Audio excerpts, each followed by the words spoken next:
Hello again. So here's one that I also just played. Memory serves me, it's Blue-Red Twin. So I keep it because I got full combo.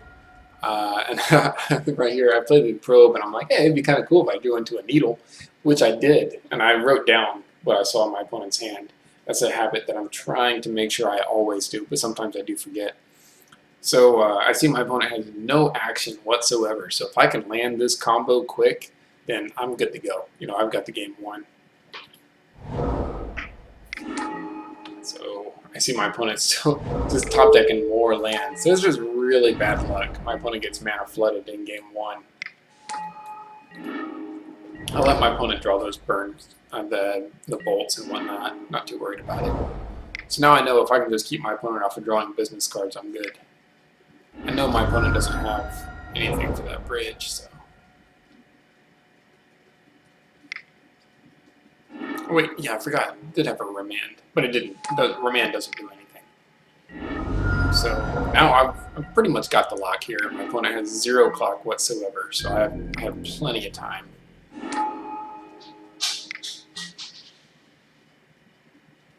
Now I always skip my first main and just go directly to my second.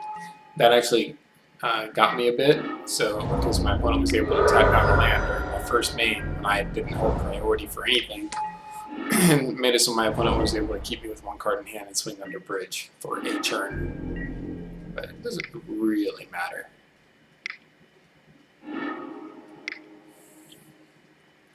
Yeah, so I get rid of the roast in case I draw a Spellskite, so I can make sure my Spellskite stays alive. Not that it matters, because I do have ruins, but whatever. So I put Lantern on top, just in case, a little additional rock, and if I need to, I can target myself to make sure I got some business going on.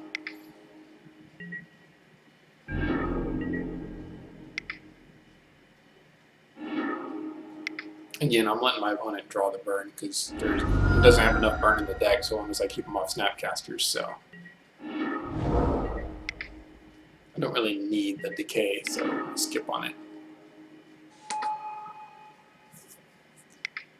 Now here, I actually hold priority during my opponent's turn, but I clicked on this one instead of mine, and so I didn't get to use that mana that I tapped, but whatever.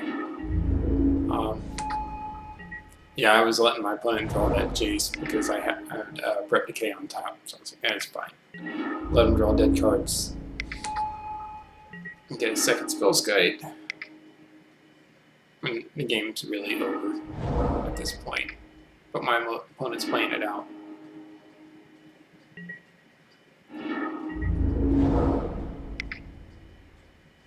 Yeah, Ethergrid goes to the bottom, unfortunately. Again, opponent swings under ruins because I grabbed a land and had a land, so.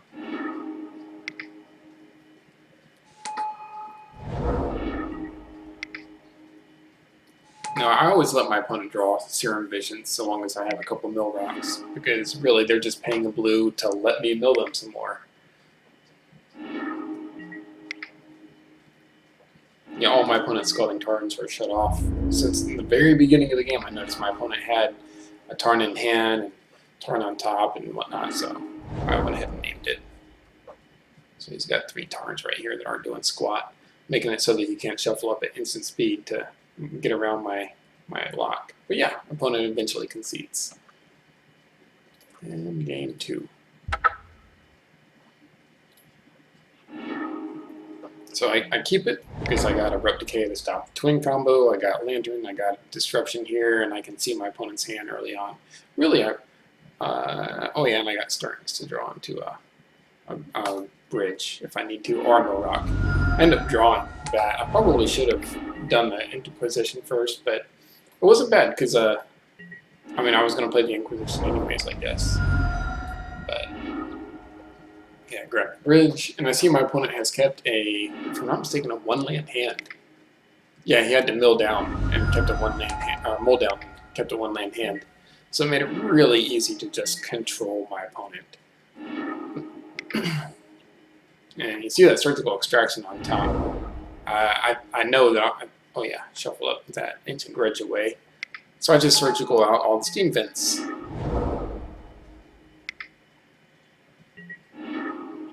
I'm not too worried about the Jace because I have Abrupt Decay. Land that bridge.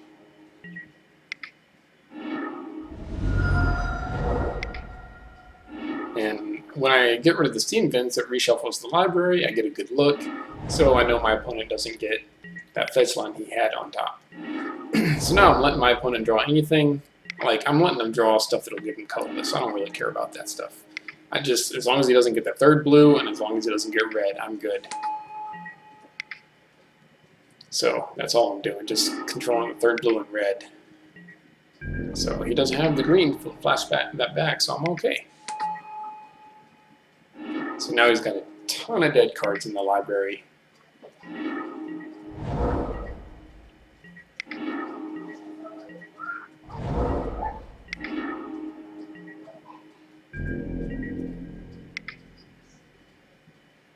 So mill away that Scalding Tarn so he can't get the mana.